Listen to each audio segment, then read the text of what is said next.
जिंदाबाद जिंदाबाद जिंदाबाद जिंदाबाद जिंदाबाद।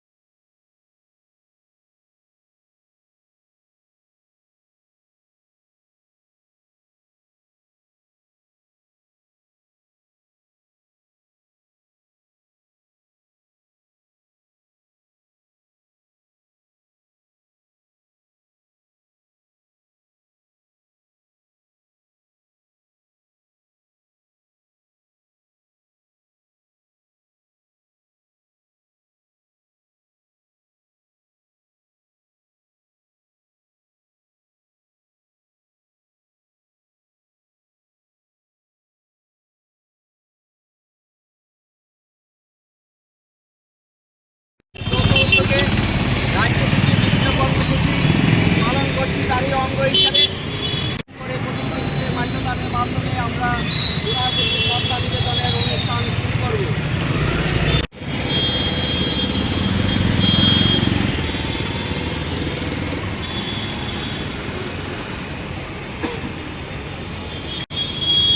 এগারোই জ্যৈষ্ঠ ভারতবর্ষের স্বাধীনতা আন্দোলনের আপসীন ধারার শ্রেষ্ঠ প্রতিনিধি বিদ্রোহী কবি কাজী নজরুল ইসলামের 125তম জন্মদিবস।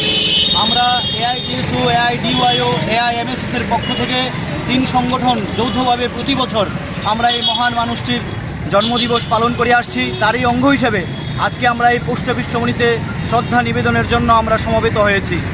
আমরা 25 বৈশাখ বিশ্বকবি রবীন্দ্রনাথ ঠাকুরের জন্মদিন থেকে শুরু করে 11ই জ্যৈষ্ঠ বিদ্রোহী কবি কাজী নজরুল ইসলামের জন্মদিনকে সামনে রেখে আমরা দীর্ঘ প্রোগ্রামে আমরা কর্মসূচি নিয়েছি।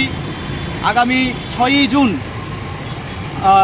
মুক্তধারা হলে বিকেল 5টায় রবীন্দ্র নজরুলের জন্মজয়ন্তী উপলক্ষে আমরা ছাত্র যুবকদের মধ্যে আমরা একটি প্রবন্ধ প্রতিযোগিতা, আবৃত্তি প্রতিযোগিতা এবং আর্ট কম্পিটিশনের আয়োজন করেছি।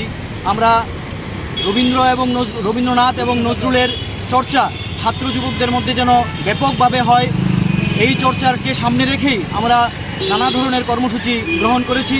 কারণ আজকে আমরা দেখছি যে রবীন্দ্রনাথ এবং নজরুলের জীবনের যে সংগ্রাম, সেই সংগ্রাম আজকের পাঠ্যপুস্তকে নেই। যে নজরুলের সেই লেখনী কান্ডারি হুঁশিয়ারে উনি বলেছিলেন যে হিন্দু না ওরা মুসলিম, জিজ্ঞাসা করে কুঞ্জন, কান্ডারি বলো ডুবিছে মানুষ সন্তান মুরমার। আজও যে হিন্দু মুসলমান সারা দেশব্যাপী যে সাম্প্রদায়িকতা চলছে, উনি বলেছিলেন সেই সময়ে দাঁড়িয়ে যে মুরা একই বৃন্তে দুটি কুসুম হিন্দু মুসলমান, হিন্দু তার নয়নমণি, মুসলিম তার প্রাণ। ফলে আজকের স্বাধীন ভারতবর্ষে আজকে জাতপাতের ঊর্ধ্বে উঠে নজরুলের চিন্তাধারা ছাত্র যুব সমাজের মধ্যে নিয়ে যাওয়াই হচ্ছে আজকের দিনের প্রকৃত কাজ। সেই স্বপ্নকে সামনে রেখেই আমরা রবীন্দ্র নজরুলের জন্মদিবসটাকে স্মরণ করি এবং আগামী 6ই জুন আমরা সবাইকে আহ্বান করছি যে এই মুক্তধারা হলে সবাই যেন অংশগ্রহণ করে। আমি রামপ্রসাদ আচার্য, রাজ্য সম্পাদক। পালন করুন, বিদ্রোহী কবি কাজী নজরুল ইসলামের চিন্তাধারা দিকে দিকে ছড়িয়ে দিন।